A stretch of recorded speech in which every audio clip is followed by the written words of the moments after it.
Hello student, कैसे हैं आप? आई होप आप अच्छे होंगे। मैं Ajay Kushwaha sir mathematics centre में आपका स्वागत करता हूं। आज मैं क्लास 12th का एक नया वीडियो लेकर आया हूं जिसमें मैं कॉन्टिन्यूटी एंड डिफरेंशियबिलिटी के बारे में डिस्कस करेंगे। तो मैं आज अपने इस वीडियो में कॉन्टिन्यूटी के बारे में डिस्कस हम लोग करेंगे। तो चलिए हम स्टार्ट करते हैं। कॉन्टिन्यूटी क्या होता है? तो क्लास 11th में आप लिमिट पढ़े होंगे। क्लास 11th में आप लिमिट पढ़े होंगे।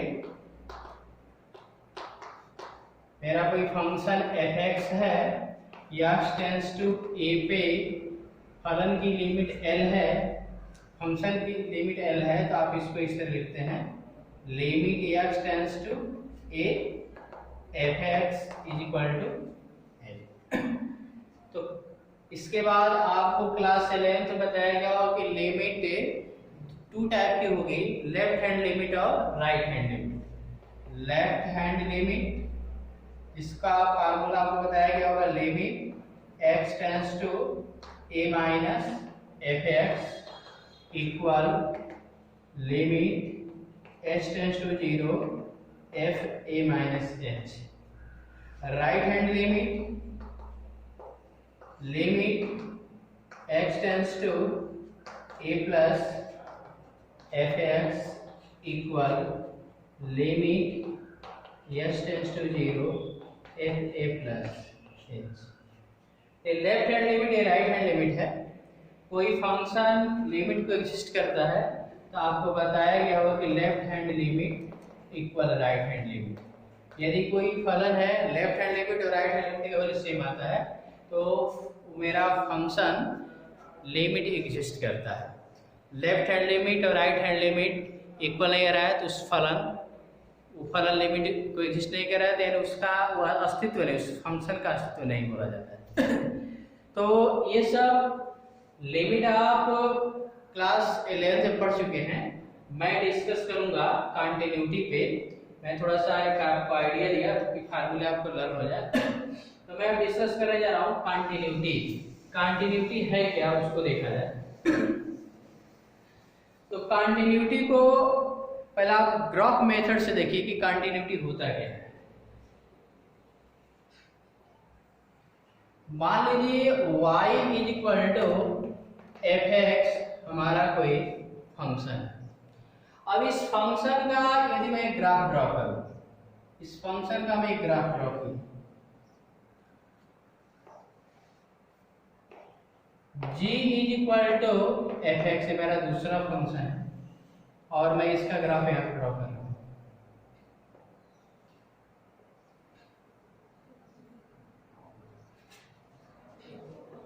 f इज इक्वल टू या h इज इक्वल टू आप लिख सकते हैं h इज इक्वल टू, आप जो भी लिखना चाहते हैं f u भी कर सकते हैं। ये मेरा फंक्शन है, इसका ग्राफ ड्रॉ करें और आपका इस तरह है।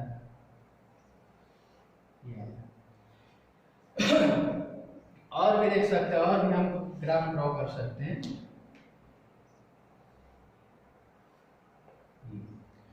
तो आप यदि किसी फंक्शन का ग्राफ ड्रॉ करते हैं तो ग्राफ ड्रॉ करने पर उसका ग्राफ ड्रॉ किया जाए तो एक बार आप पेज पे या इस ब्लैक बोर्ड पे पेंसिल रख दिया जाए तो कंटिन्यूस आपको पेंसिल उठाने की जरूरत नहीं पड़ती है। तो इस तरह का जो इस फंक्शन का ग्राफ ड्रॉ किया इसको हम कंटिन्यूस फंक्शन बोलेंगे। लेकिन यहाँ पे देखिए जो मेरा फंक्शन है इसका भी ग्राफ ड्रॉ किया गया है, तो यहाँ तक ठीक है, लेकिन यहाँ पे ब्रेकिंग हो चुकी है और यहाँ पे आपका मैंने आप यहाँ से पेंसिल यहाँ पे रखोगे तो यहाँ तक कोई दिक्कत नहीं, कंटिन्यूस आप पेंसिल को आगे बढ़ाते हैं। लेकिन अब यहाँ से आपको पेंसिल को उठाना पड़ेगा, जंप कराना पड़ेगा, और जंप कराएंगे तब आप यहाँ से, यानी यहाँ पे मेरा जो फंक्शन है वो ब्रेक हो रहा है, टूट रहा है। तो कहने का मतलब यह है जैसे यहाँ पे आपका ये आपका लगातार यहाँ पे पेंसिल आप रखो तो आपको उठाने की जरूरत नहीं पड़ेगी, ये मेरा कंटिन्यूस फंक्शन हो, लेकिन यहाँ पे ब्रेकिंग हो रही है। तो कहने का मतलब यह है कि यदि कोई फंक्शन कंटिन्यूअस है तो यदि उसका उस फंक्शन का ग्राफ दिया गया है तो ग्राफ को देखकर भी आप ये बता सकते हैं कि दिया गया फंक्शन कंटिन्यूस है। जिस फंक्शन में यदि ब्रेकिंग हो रही है, जंपिंग हो रही है, तो वह मेरा फंक्शन कंटिन्यूस नहीं, डिसकंटिन्यूस। तो ये तो ग्राफिकल मेथड से है, हमें मैथमेटिकल मेथड से पढ़ना है। तो कंटिन्यूअस फंक्शन क्या है उसका मैं अब डेफिनेशन लिख रहा हूँ, उसको आप नोट कर लीजिएगा।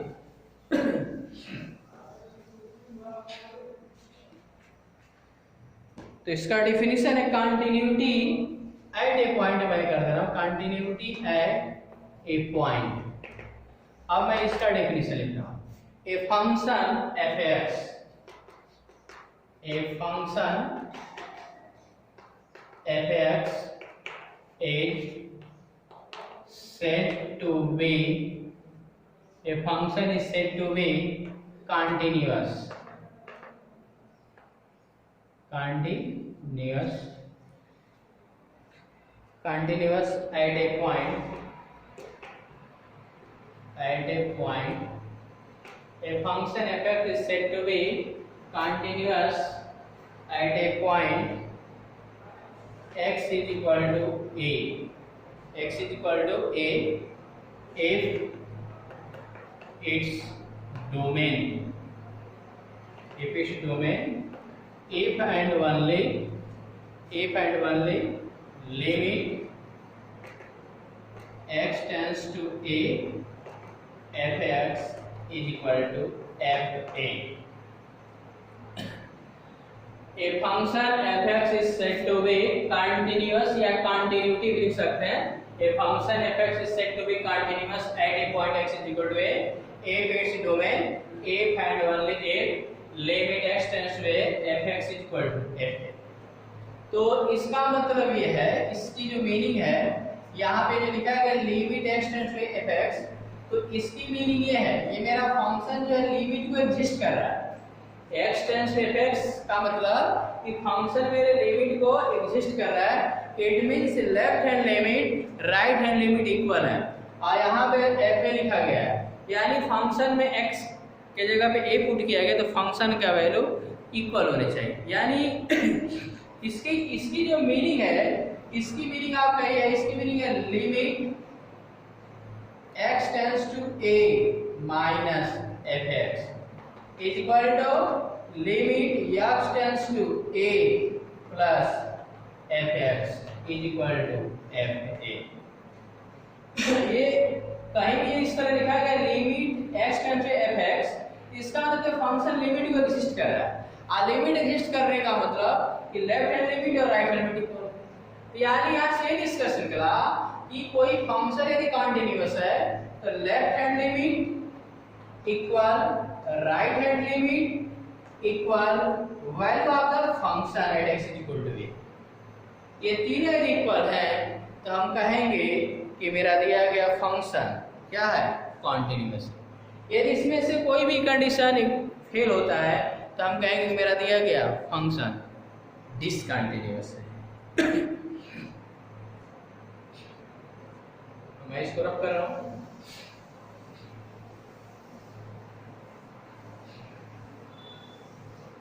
तो याद रखिएगा मैथमेटिकली कि यदि मेरा कोई फंक्शन कंटीन्यूअस है तो left hand limit right hand limit और फंक्शन का मान तीनों इक्वल होना चाहिए। अब मान लीजिए कि मेरा दिया गया फंक्शन डिसकंटीन्यूअस है। अब मान लीजिए कि if f(x) is a discontinuous function at x is equal to a, तो अब आपका डिसकंटीन्यूअस हमारा कब होगा? तो देखिए आपका लेफ्ट हैंड लिमिट, आपका कंटीन्यूअस होने का क्या कंडीशन है? कंटीन्यूअस होने का कंडीशन है left hand limit equal right hand limit equal f(a), तीन कंडीशन है। तो मान लीजिए कि आपका left hand limit right hand limit equal है, लेकिन फंक्शन का वैल्यू इक्वल नहीं है। ये हमारा left hand limit right hand limit does not is equal to f(a). तो इस कंडीशन में हम कह देंगे मेरा फंक्शन कंटीन्यूअस नहीं है। या लेफ्ट हैंड लिमिट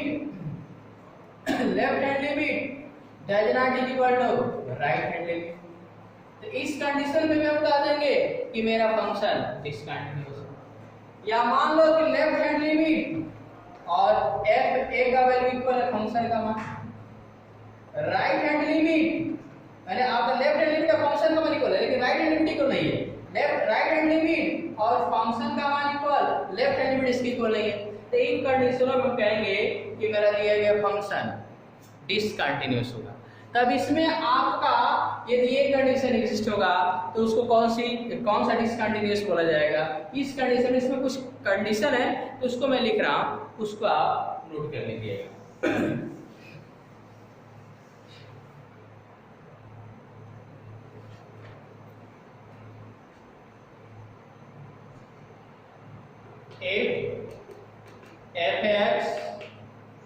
if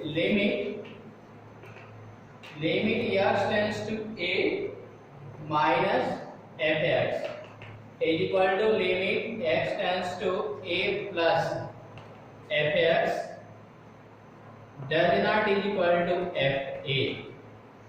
तो इसको ये इस कंडीशन में मेरा फंक्शन डिसकंटिन्यूअस होगा और इसको कौन सा इस कंटिन्यूटी को हम क्या बोलेंगे, then discontinuity, then the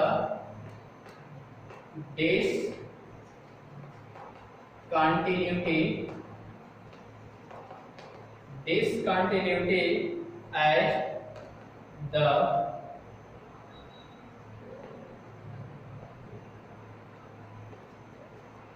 removable discontinuity।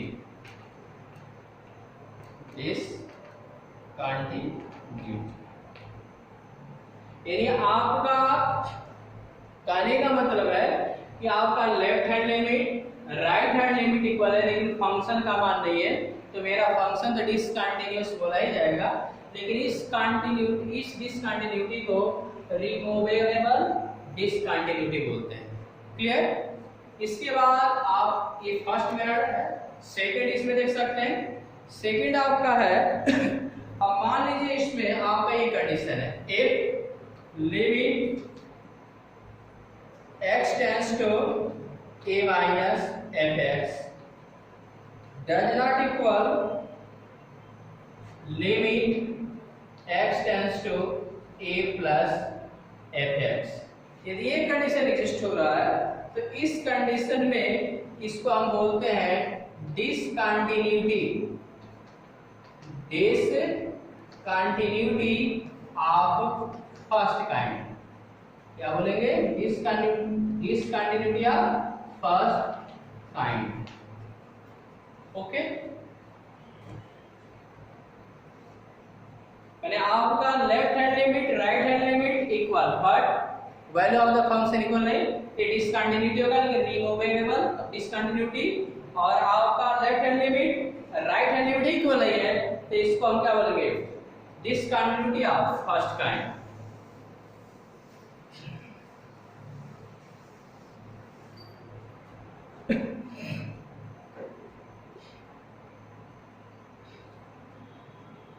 A function fx is said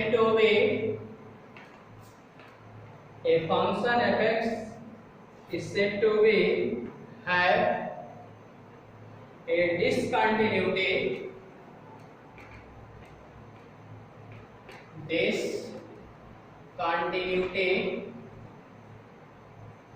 of the second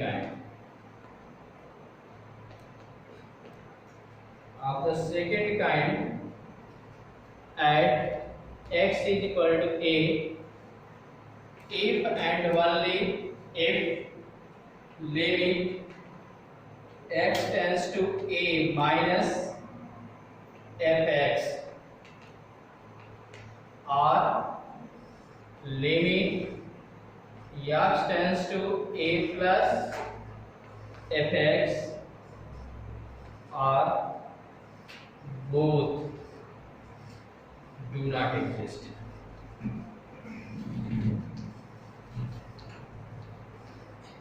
यहाँ पे ये कह रहा है कि मेरा एक फंक्शन है जिसको हम x is equal to a पे डिसकंटिन्यूटी बोलेंगे, वो इस सेकंड काइंड का डिसकंटिन्यूटी बोला जाएगा यदि ये मेरा लेफ्ट हैंड लिमिट है और ये राइट हैंड लिमिट। तो या तो मान लीजिए ये एग्जिस्ट नहीं करता है या तो ये एग्जिस्ट नहीं करता है या दोनों ही लिमिट एग्जिस्ट नहीं करते हैं, तो इसको हम क्या बोलेंगे, discontinuity of the second kind बोला जाएगा। ओके, हमें कंटिन्यूअस फंक्शन ही पढ़ना है। तो कंटिन्यूअस फंक्शन में मैंने आपको बताया कि मेरा दिया गया फंक्शन कंटिन्यूअस होगा, left hand limit equal right hand limit और फंक्शन का मान इक्वल है तो कंटिन्यूअस होगा। इसके बाद मैंने दो कंडीशन बताया, कब मेरा फंक्शन डिसकंटिन्यूअस होगा, the discontinuous of first kind या रिमूवेबल कंटिन्यूटी कब होगा या सेकंड काइंड कब होगा। अब मैं डिस्कस करने जा रहा हूं कि मेरा फंक्शन कंटिन्यूअस है तो मैंने आपका लेफ्ट से और राइट से कैसे कंटिन्यूअस है।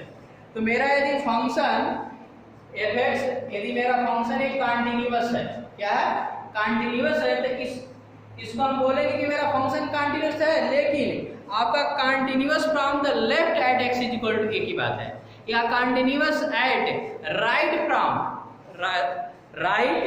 From at x is equal to a पे। तो देखिए यहाँ पे यदि मेरा कोई फंक्शन लेफ्ट से हमारा कंटिन्यूअस होगा तो वहां पे लेफ्ट हैंड लिमिट एग्जिस्ट होना चाहिए, limit x tends to a minus fx, ये लिमिट एग्जिस्ट हो जाए, ये एग्जिस्ट होनी चाहिए। और दूसरा limit x tends to a minus fx और फंक्शन का मान इक्वल होना चाहिए। यदि राइट से मेरा दिया गया फंक्शन जो है आपका कंटिन्यूअस है, वो कंटिन्यूअस है, continuous from the right at x is equal to a पे, तो उस कंडीशन में क्या होगा, limit x tends to a plus fx, ये मेरा एग्जिस्ट होना चाहिए, ये एग्जिस्ट हो जाए। और आपका ये condition limit x tends to a plus fx is equal to fa, ये यानी आपका लेफ्ट हैंड लिमिट निकाले और फंक्शन का मान इक्वल आ गया, या तो फंक्शन का इक्वल आ गया, तो इसको क्या बोलेंगे, ये में हम कह सकते हैं कि मेरा फंक्शन कंटिन्यूअस है, लेकिन वो भी क्या है जो मेरा पॉइंट दिया गया है उसके राइट से, और इसमें क्या होता है लेफ्ट से। ओके, तो आपको कंटिन्यूअस फंक्शन क्लियर हो गया होगा, कंटिन्यूअस फंक्शन आपको क्लियर हो गया होगा। कंटिन्यूअस फंक्शन होने के लिए आपका left hand limit, right hand limit और फंक्शन का मान तीनों इक्वल होना चाहिए। तो इस पर मैं एक एग्जांपल करा रहा हूं जिससे आपको क्लियर हो जाएगा। तो आप देखिए, आपका है the test the continuity of following function at the origin. अब आपका एक फंक्शन है fx is equal to mod x upon x, 1 x does not is equal to 0, x equal 0। आपको टेस्ट करना है कि दिया गया फंक्शन जो है, या चेक करना है कि दिया गया फंक्शन कंटिन्यूअस है कि नहीं, वो भी ओरिजिन पे, यानी x इज इक्वल टू 0 पे आपको बताना है। तो आप क्या करेंगे, इस फंक्शन का लेफ्ट हैंड लिमिट लीजिए, लेफ्ट हैंड लिमिट निकालेंगे। तो लेफ्ट हैंड लिमिट में क्या लिखोगे, limit x tends to a minus fx equal limit h tends to 0 f a minus h। ये लेफ्ट हैंड लिमिट का फार्मूला आपको 11 बताया गया होगा।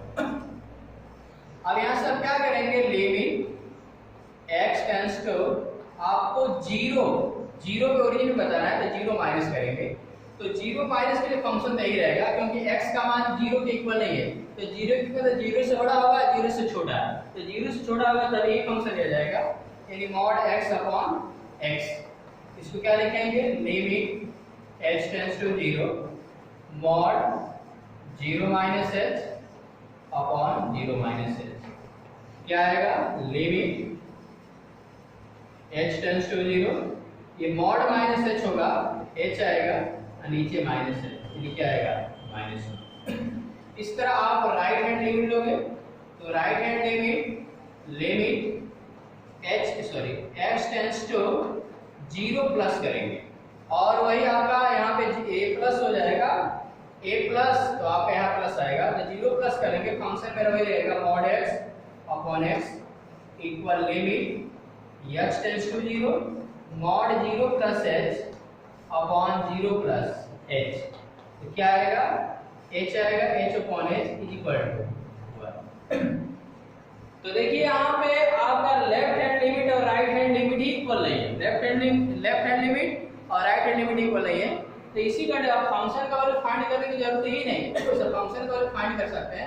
इसमें x के जगह पे 0 रखोगे तो x 0, फंक्शन वन क्या है 1। तो देखो फंक्शन का value 1, right hand limit equal है फंक्शन के वैल्यू के, लेकिन लेफ्ट हैंड लिमिट इक्वल नहीं है। आप यही से कहेंगे left hand limit does not is equal to right hand limit. Left hand limit और राइट हैंड लिमिट इक्वल नहीं है, तो हम कहेंगे कि f(x) is not a continuous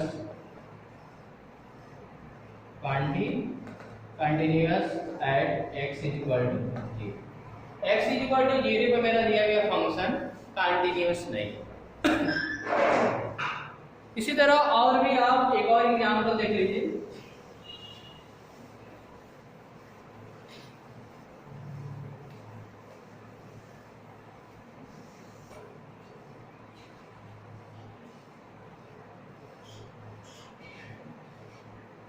अब आप एक देखिए, so that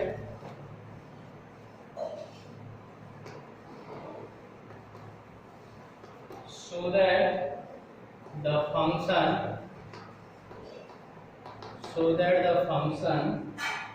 f(x) given by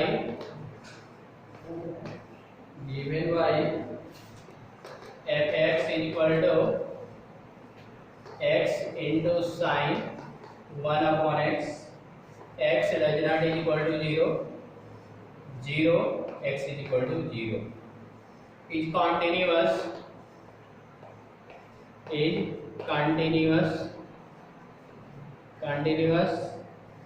at x is equal to 0।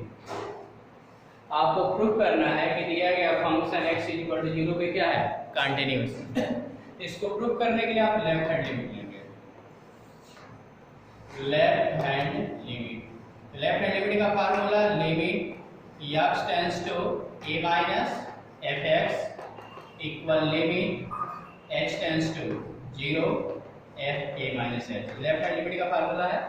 तो आप फंक्शन लेंगे, हमें लिमिट किस पे निकालनी है, 0 पे। तो क्या लिखोगे, limit x tends to 0 minus के लिए फंक्शन क्या ले जाएगा, x is equal to 0, function का मान 0 है, लेकिन x का मान डज नॉट इक्वल टू 0 है, ये लिया जाएगा। x sin 1 upon x equal limit x tends to 0, तो यहाँ पे 0 minus h into sine 1 upon 0 minus h।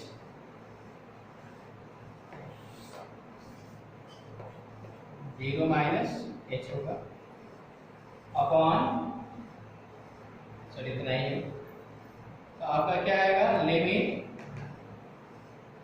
h tends to 0 ये माइनस h इस साइन -1 अपॉन h आएगा। इसको क्या लिखेंगे, limit h tends to 0 minus h, और इसको आप क्या लिखेंगे, sine minus theta sine theta, तो माइनस आ जाएगा आगे, sine minus theta sine minus sine theta, तो आगे इसको प्लस कर देगा, तो साइन 1 अपॉन h आएगा। अब इसको क्या लिख सकते हो, h के जगह पे 0, तो 0 इंटू साइन 1 अपॉन 0, तो आपका 0 इंटू साइन 1 अपॉन 0 का वैल्यू बनेगा आपका साइन इन्फिनिटी होगा। तो आपका साइन थीटा का जो मान होता है मैक्सिमम 1 होता है और मिनिमम -1 होता है, तो 0 इंटू 1 करेंगे तो क्या आएगा, 0 मैक्सिमम ही रख लो। इसी तरह आप राइट हैंड लिमिट चलोगे, तो राइट हैंड लिमिट में क्या आएगा, limit x tends to a plus f(x) equal limit h tends to 0 f a plus h। यहाँ पे क्या आएगा आपका, यहाँ पे आप लिखोगे limit x tends to 0 plus function तो मेरा वही रहेगा x sin 1/x equal limit x tends to 0 और 0 plus h into sine 1/0 plus h करेंगे तो आपका आएगा limit h tends to 0 h sin 1/h। h की जगह पे आप 0 रख दीजिए, 0 इंटू साइन 1/0, इस ये आपका इन्फिनिटी हो जाएगा, 0 इंटू साइन इन्फिनिटी तो 0 इंटू 1 आएगा मैक्सिमम तो क्या आएगा 0। और फंक्शन का मान देखिए f(x), x के जगह पे 0 रखा जाए तो 0 रखने पे इसको क्या है 0, तो left hand limit 0, right hand limit 0, function का मान 0। तो आप इधर लिख सकते हैं left hand limit equal to right hand limit equal to function का वैल्यू, तीनों इक्वल है। हम कहेंगे f(x) is a continuous, f(x) is a continuous at x is equal to 0। तो मैं आशा करता हूं कि आपको ये सब चीजें समझ में आ गई होंगी। मैं नेक्स्ट वीडियो में एनसीईआरटी के अदर क्वेश्चनों को सॉल्व कराऊंगा। Okay, thank you.